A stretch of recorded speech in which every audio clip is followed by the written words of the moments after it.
family. We can go home. Family. Home.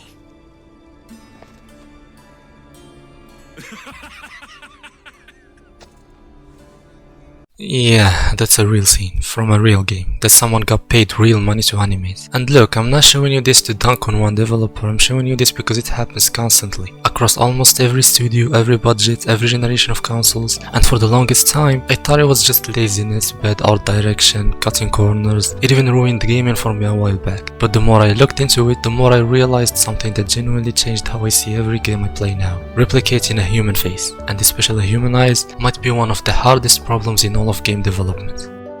So how do studios actually make a character's face move in the first place? Most modern games use something called a facial rig, basically a digital puppet made of dozens, sometimes hundreds of tiny control points laid over a 3D face, each one responsible for a specific movement, like raising an eyebrow or curling one corner of the mouth. Animators either move these points by hand, frame by frame, or more commonly in big budget games, they use motion capture, where a real actor performs the scene wearing a helmet rig with tiny cameras pointed at their face, tracking dozens of markers in real time. That performance data then gets mapped onto the in-game character's face, ideally carrying over all the subtlety of the real actor's expression. On top of that, there's usually a separate system just for lip sync, matching mouth shapes to the actual audio dialogue, which then has to blend seamlessly with whatever emotional expression is happening on the rest of the face at the same time. It sounds complicated because it is, and that's before you even get to the part of the face that causes most of the problems.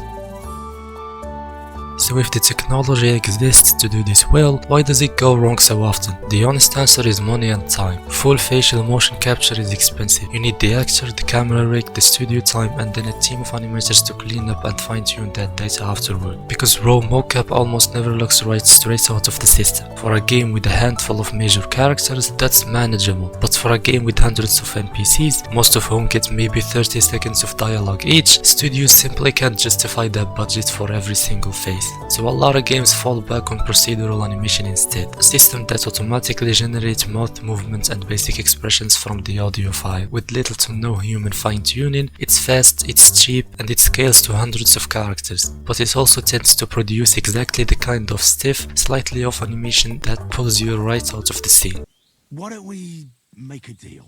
I'd like to take a walk around your camp, but my purse is really heavy, and I'm tired of carrying all that weight. Oh, if it's too heavy for you, I could help you with that. It's the Christian thing to do, ain't it? Oh, damn. I don't seem to have enough coin. Didn't you say your purse was heavy?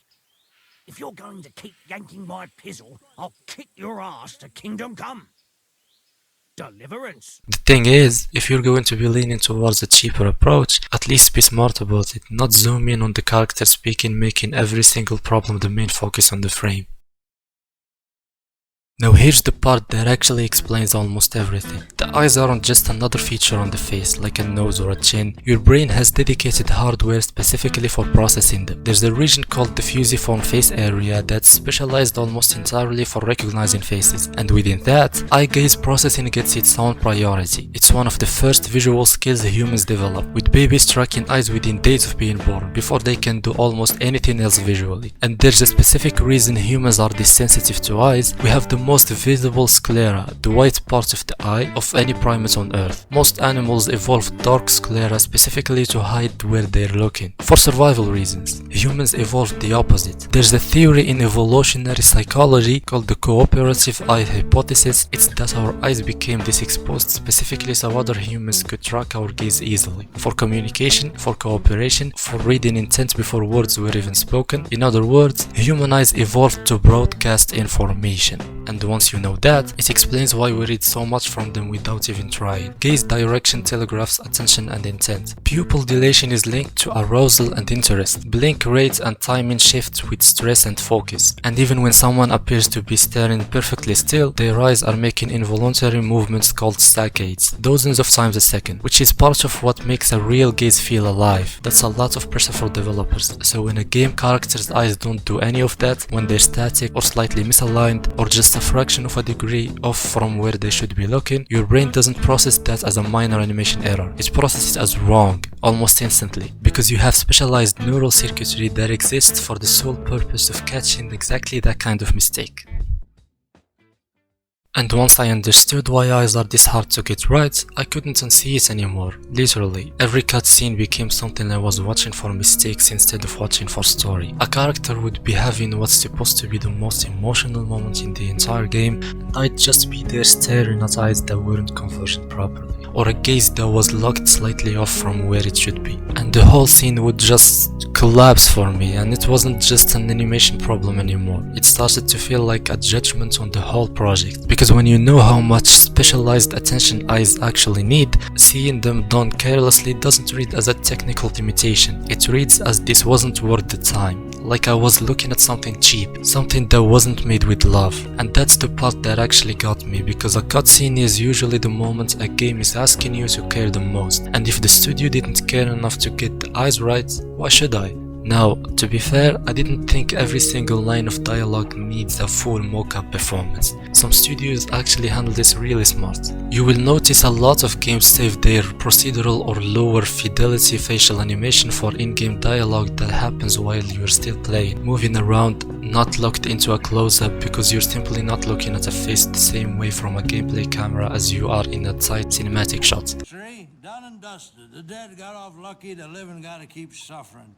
Same as always. But did you shoot the new? That's a completely reasonable trade-off, but the actual cutscenes, the moment a game slows down and puts a face directly in front of you and says look at this, feel this, those deserve the real investment. They deserve the time, the mocap, the animators who actually fine-tune every saccade and blink by hand. And for a long time, I genuinely didn't think a game would make me feel something in one of those moments again. Until I got to one scene in Red Dead Redemption 2, Arthur Morgan dying, finally admitting out loud, I'm afraid. There is nothing to be afraid of, Mr. Morgan. Take a gamble that love exists and do a loving act. All aboard! You see, what makes that silence so devastating isn't just what Arthur says, it's everything his face does after he says it. Because the game holds on him just long enough that you can't look away.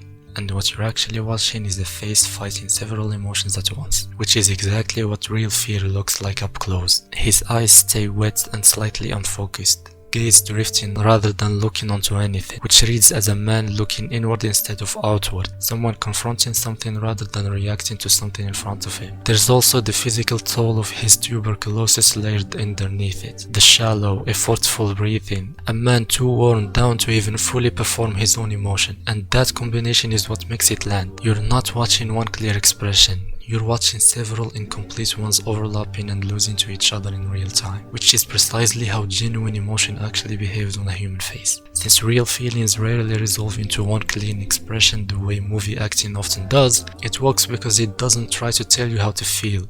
It just shows you a face that's too tired to hide anything anymore and lets the silence do the rest. God bless Roger Clark, man.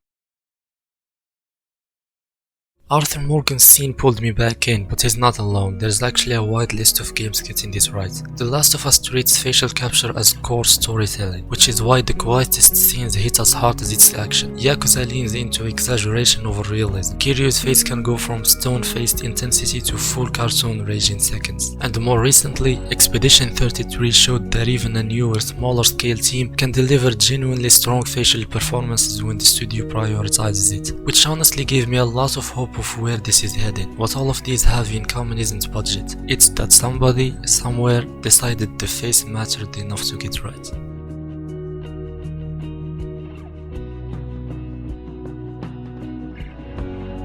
That's the whole point of this video. Facial expressions are the fastest line a story has to your emotions, because your brain reads them before you even register it consciously. Done right, you feel it with the character. Done wrong, that same wiring pulls you straight out faster than the story can pull you back in. That's why this one detail carries so much weight, and as the tools keep improving, better real-time rendering, smarter procedural systems, AI-assisted captures lowering costs, I think even smaller studios will be able to deliver performances like Arthur's without a AAA budget.